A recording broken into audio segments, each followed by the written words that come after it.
Willpower. In the moral world, there is nothing impossible if we can bring a thorough will to do it. Wilhelm von Humboldt.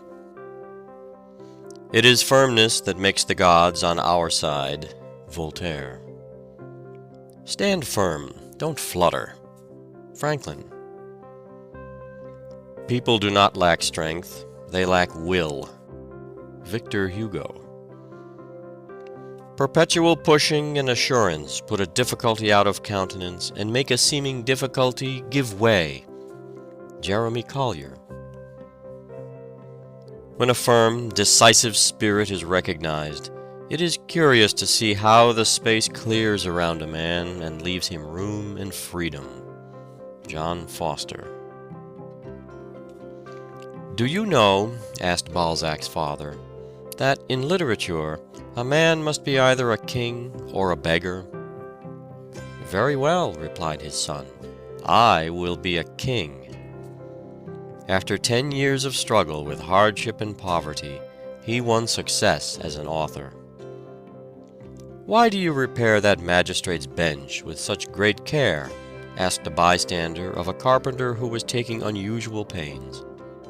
Because I wish to make it easy against the time when I come to sit on it myself, replied the other.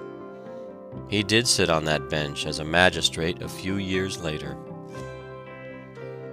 I will be a Marshal of France and a great general, exclaimed a young French officer as he paced the room with hands tightly clenched. He became a successful general and a Marshal of France.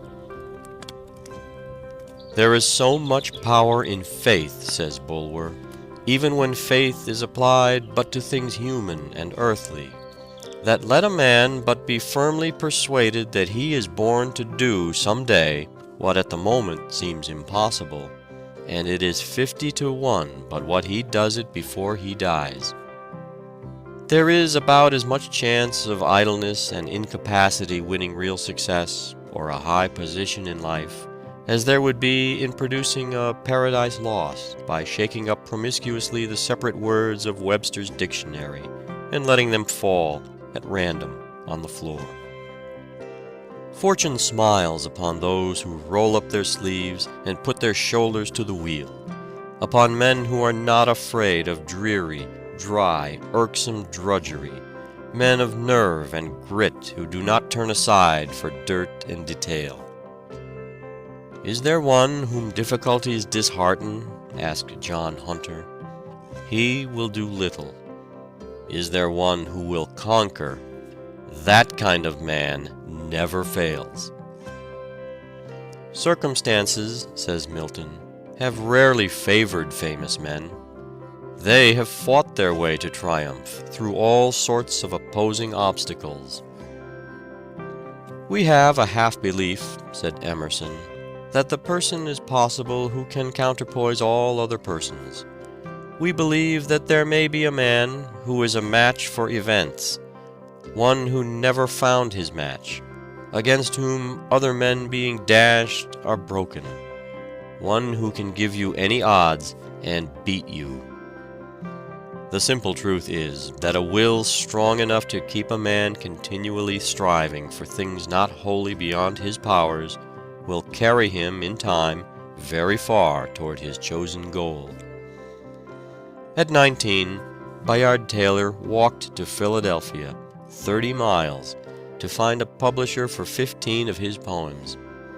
He wanted to see them printed in a book, but no publisher would undertake it. He returned to his home whistling, however, showing that his courage and resolution had not abated. In Europe, he was often forced to live on 20 cents a day for weeks on account of his poverty. He returned to London with only 30 cents left. He tried to sell a poem of 1,200 lines, which he had in his knapsack, but no publisher wanted it. Of that time he wrote, "My situation was about as hopeless as it is possible to conceive." But his will defied circumstances, and he rose above them. For 2 years he lived on $250 a year in London, earning every dollar of it with his pen. His untimely death in 1879, at 54, when minister to Berlin, was lamented by the learned and great of all countries.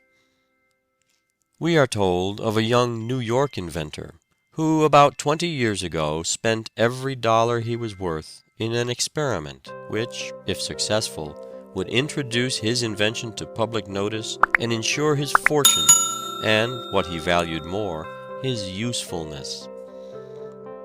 The next morning the daily papers heaped unsparing ridicule upon him.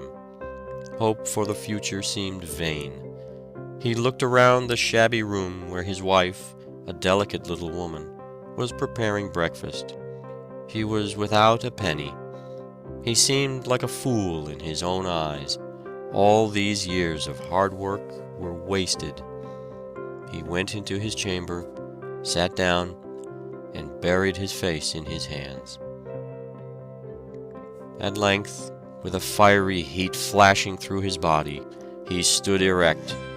"It shall succeed," he said, shutting his teeth. His wife was crying over the papers when he went back. "They are very cruel," she said. "They don't understand." "I'll make them understand," he replied cheerfully. "It was a fight for 6 years," he said afterward. "Poverty, sickness, and contempt followed me.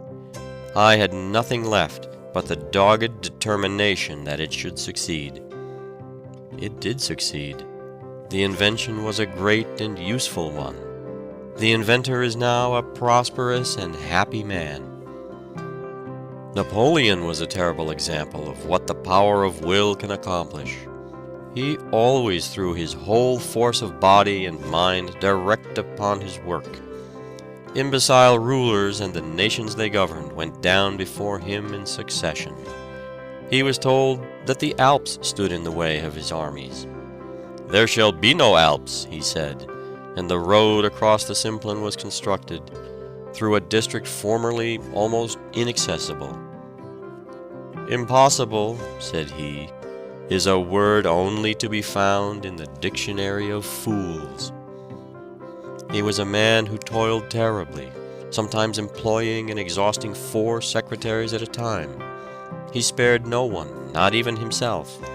His influence inspired other men and put a new life into them. "I made my generals out of mud," he said. To think we are able is almost to be so. To determine upon attainment is frequently attainment itself.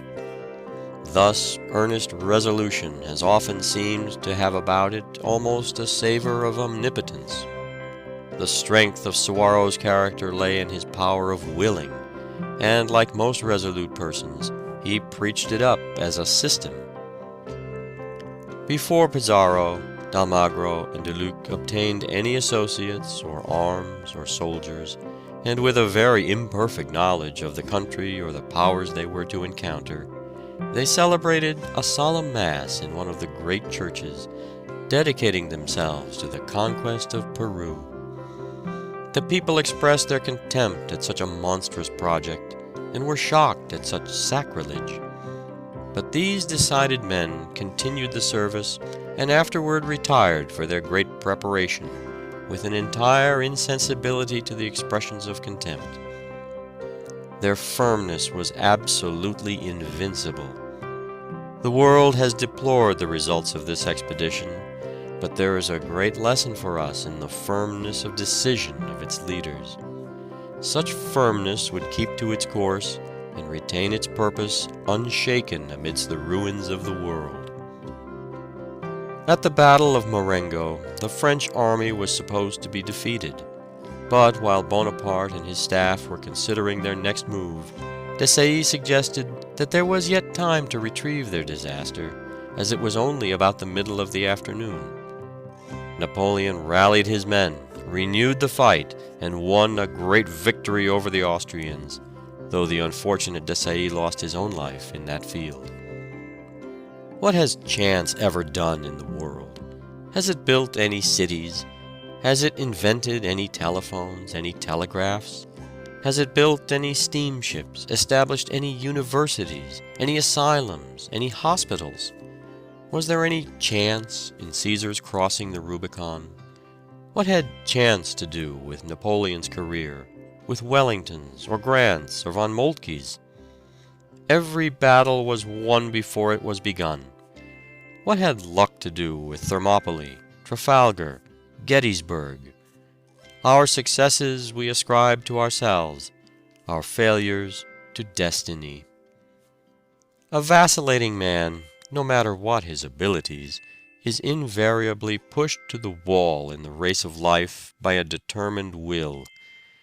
It is he who resolves to succeed, and who at every fresh rebuff begins resolutely again, that reaches the goal. The shores of fortune are covered with the stranded wrecks of men of brilliant ability, but who have wanted courage, faith, and decision, and have therefore perished in sight of more resolute but less capable adventurers who succeeded in making port. Hundreds of men go to their graves in obscurity, who have been obscure only because they lacked the pluck to make a first effort, and who, could they only have resolved to begin, would have astonished the world by their achievements and successes. The fact is, as Sidney Smith has well said, that in order to do anything in this world that is worth doing, we must not stand shivering on the bank and thinking of the cold and the danger, but jump in and scramble through as well as we can. Is this not a grand privilege of man, immortal man, that though he may not be able to stir a finger, that though a moth may crush him, that merely by a righteous will he is raised above the stars, that by it he originates a good in the universe which the universe could not annihilate, a good which can defy extinction, though all created energies of intelligence or matter were combined against it. A man whose moral nature is ascendant is not the subject, but the superior of circumstances. He is free, nay more, he is a king.